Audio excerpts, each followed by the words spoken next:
ನಡಿ, ಈಗ ಶುರು ಮಾಡೋಣ.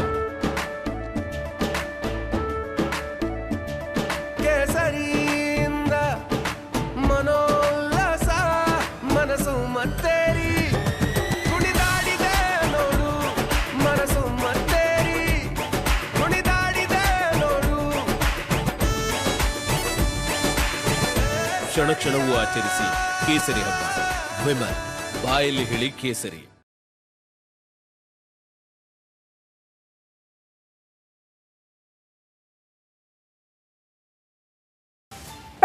ಪ್ರಜ್ವಲ್ಗೆ ಎಸ್ಐಟಿ ಟೀಮ್ ಡ್ರಿಲ್ ಮಾಡಿದೆ. ವಿಚಾರಣೆಯ ವೇಳೆ ಪ್ರಜ್ವಲ್ ರೇವಣ್ಣ ಮೊಂಡಾಟ ಪ್ರದರ್ಶಿಸಿದ್ದಾರೆ. 2 ದಿನಗಳಿಂದ ಏನೂ ಕೂಡ ಬಾಯ್ಬಿಟ್ಟಿಲ್ಲ ಪ್ರಜ್ವಲ್. ಹಿಂದೆ ಸ್ಥಳ ಮಹಜರಿಗೆ ಎಸ್ಐಟಿ ಪ್ಲಾನ್ ಮಾಡಿಕೊಂಡಿದೆ ಅನ್ನೋದರ ಡೀಟೇಲ್ಸ್ ಸದ್ಯ ಸಿಗ್ತಾ ಇದೆ. ಹೊಳೆ ನರಸೀಪುರಕ್ಕೆ ಪ್ರಜ್ವಲ್ ಕರೆದೊಯ್ಯಲಿದ್ದಾರೆ ಎಸ್ಐಟಿ ಅಧಿಕಾರಿಗಳು ಅನ್ನೋದರ ಡೀಟೇಲ್ಸ್ ಇದೆ.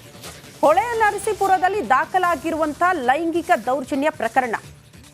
ಸಂತ್ರಸ್ತೆ ಕೊಟ್ಟಿರುವಂತಹ ಹೇಳಿಕೆ, ಎಲ್ಲಿ ಲೈಂಗಿಕ ದೌರ್ಜನ್ಯ ಎಸ್ಕಲಾಯಿತು ಅನ್ನುವಂತಹ ಪ್ರಶ್ನೆಗೆ ಸಂಸದರ ನಿವಾಸ, ಹಾಗಾಗಿ ಅಲ್ಲೇ ಕರ್ಕೊಂಡು ಹೋಗಿ ಸ್ಥಳ ಮಹಜರು ಮಾಡೋದಕ್ಕೆ ಎಸ್ಐಟಿ ಅಧಿಕಾರಿಗಳು ಪ್ಲಾನ್ ಮಾಡಿಕೊಂಡಿದ್ದಾರೆ.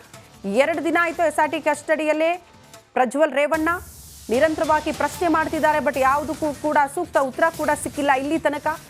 ಈಗ ಮುಂದಿನ ಪ್ರಕ್ರಿಯೆ ಅಂದರೆ ಸ್ಥಳ ಮಹಜರು ಮಾಡಬೇಕು ಆರೋಪಿಯನ್ನ ಕರೆದೊಯ್ಯುವ ಮೂಲಕ. ಹಾಗಾಗಿ ಇವತ್ತೇ ಸ್ಥಳ ಮಹಜರು ಮಾಡುವ ಸಾಧ್ಯತೆ ಕೂಡ ಇದೆ ಅನ್ನೋದರ ಡೀಟೇಲ್ಸ್ ಸದ್ಯ ಸಿಗ್ತಾ ಇದೆ.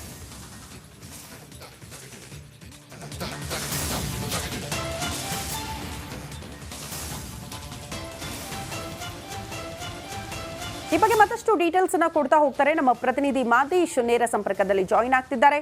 ಮಾದೇಶ್, ಸ್ಥಳ ಮಹಜರಿಗೆ ಎಸ್ಐಟಿ ಅಧಿಕಾರಿಗಳು ಪ್ಲಾನ್ ಮಾಡಿಕೊಂಡಿದ್ದಾರೆ ಎನ್ನುವಂತಹ ವಿಚಾರ, ಇವತ್ತು ಏನೆಲ್ಲ ಬೆಳವಣಿಗೆ ಆಗಬಹುದು? ಎಸ್ಐಟಿ ಅಧಿಕಾರಿಗಳ ತನಿಖೆ ಯಾವ ರೀತಿ ಸಾಗ್ತಾ ಇದೆ? ಏನ್ ಡೀಟೇಲ್ಸ್ ಕೊಡ್ತೀರಿ?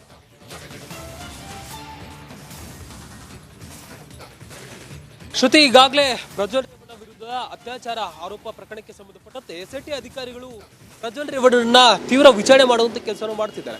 ಇವತ್ತು ಕಸ್ಟಡಿಗೆ ಪಡೆದುಕೊಂಡು 3ನೇ ದಿನ 2 ದಿನಗಳ ಕಾಲ ನಿನ್ನೆ ಮತ್ತು ಮೊನ್ನೆ ತೀವ್ರ ವಿಚಾರಣೆ ಮಾಡುವಂತ ಕೆಲಸವನ್ನು ಮಾಡಿದ್ರು. ಆದರೆ 2 ದಿನದ ವಿಚಾರಣೆ ವೇಳೆ ಪ್ರಜ್ವಲ್ ರೇವಣ್ಣ ಏನು ಕೂಡ ಅಷ್ಟೊಂದು ಬಾಯಿ ಬಿಡ್ತಿಲ್ಲ.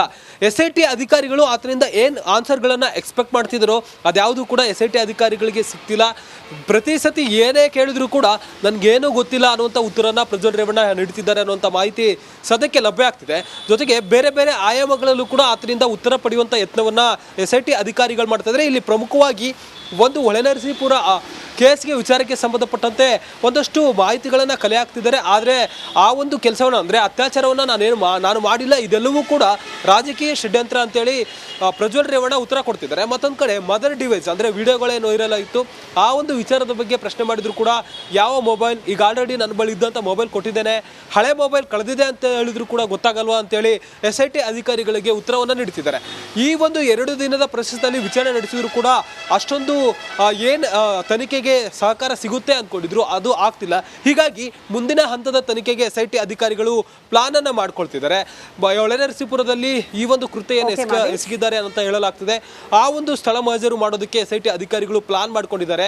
ಇವತ್ತು ಸ್ಥಳ ಮಹಜರು ಮಾಡುವಂತ ಕೆಲಸಕ್ಕೆ ಎಸ್ಐಟಿ ಅಧಿಕಾರಿಗಳು ಮುಂದಾಗುವಂತ ಕೆಲಸಕ್ಕೆ. ಮಾದೇಶ್, ಧನ್ಯವಾದಗಳು ತಮ್ಮೆಲ್ಲ ಮಾಹಿತಿಗೆ. ಪೆನ್ಡ್ರೈವ್ ಕೇಸ್ನಲ್ಲಿ ಅರೆಸ್ಟ್ ಆಗಿರುವ ಪ್ರಜ್ವಲ್ ರೇವಣ್ಣಗೆ ಪುಕ ಶುರುವಾಗಿದೆ. ಸಾಕ್ಷ್ಯ ನಾಶ ಮಾಡಿ ಗಪ್ಚುಪ್ ಆಗಿರುವ ಸಂಸದನಿಗೆ ಇಂದು 2ನೇ ದಿನ ಎಸ್ಐಟಿ ಟೀಮ್ ಡ್ರಿಲ್ ನಡೆಸಲಿದೆ. ಈ ಕುರಿತ ಒಂದು ವರದಿ ಇಲ್ಲಿದೆ ನೋಡಿ.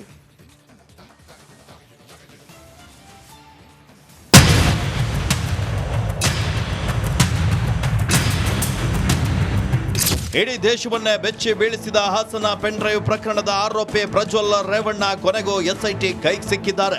10 ಹಲವು ಆಯಾಮದಲ್ಲಿ ಈಗಾಗಲೇ ತನಿಖೆ ಚುರುಕುಗೊಳಿಸಿರುವಂತಹ ಎಸ್ಐಟಿ ಪ್ರಮುಖ ಎವಿಡೆನ್ಸ್ ಕಲೆ ಹಾಕುವ ಪ್ರಯತ್ನದಲ್ಲಿದೆ.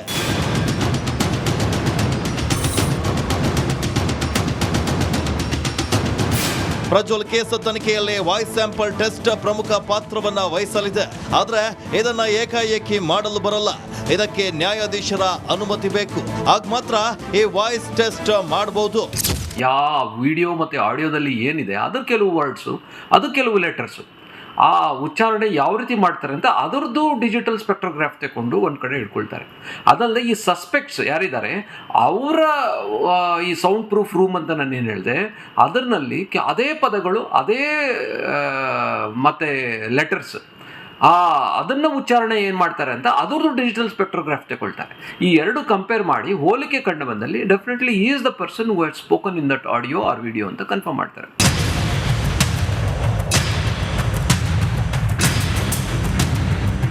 ಕಸ್ಟಡಿಯಲ್ಲೇ ಪ್ರಜ್ವಲ್ ರೇವಣ್ಣಗೆ ಡ್ರಿಲ್ ಮಾಡ್ತಿರುವಂತಹ ಎಸ್ಐಟಿ ಅಧಿಕಾರಿಗಳು ಪ್ರಜ್ವಲ್ ಅಸಹಕಾರದಿಂದ ರೋಸಿ ಹೋಗಿದ್ದಾರೆ. ನಾನವನಲ್ಲ ಅಂತ ಪ್ರಜ್ವಲ್ ಹೇಳ್ತಿದ್ದಾರಂತೆ. ಇದನ್ನ ಗಮನಿಸಿದ್ರೆ ವಿಚಾರಣೆ ಯಾವ ರೀತಿ ಎದುರಿಸಬೇಕೆಂದು ಸಂಸದ ಮೊದಲೇ ಪ್ಲಾನ್ ಮಾಡಿಕೊಂಡು ಬಂದಿದ್ದಾರೆ ಅನ್ನೋ ಗುಮಾನಿ ಎದ್ದಿದೆ.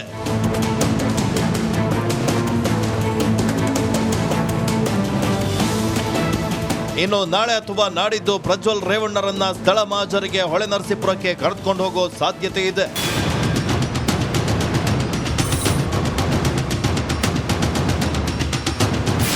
ಇನ್ನು ಕಿಡ್ನಾಪ್ ಕೇಸ್ ಭವಾನಿ ರೇವಣ್ಣಗೆ ಉರುಳಾಗಿ ಪರಿಣಮಿಸಿದ್ದು ನಿನ್ನೆ ಸರೆಂಡರ್ ಆಗ್ತಾರೆ ಅಂತ ನಿರೀಕ್ಷಿಸಲಾಗಿತ್ತು. ಆದ್ರೆ ಎಸ್ಐಟಿ ಟೀಮ್ ಹೊಳೆ ನರಸೀಪುರ ಮನೆಗೂ ಹೋದ್ರೂ ಭವಾನಿ ಮಾತ್ರ ಸಿಕ್ಕಿಲ್ಲ.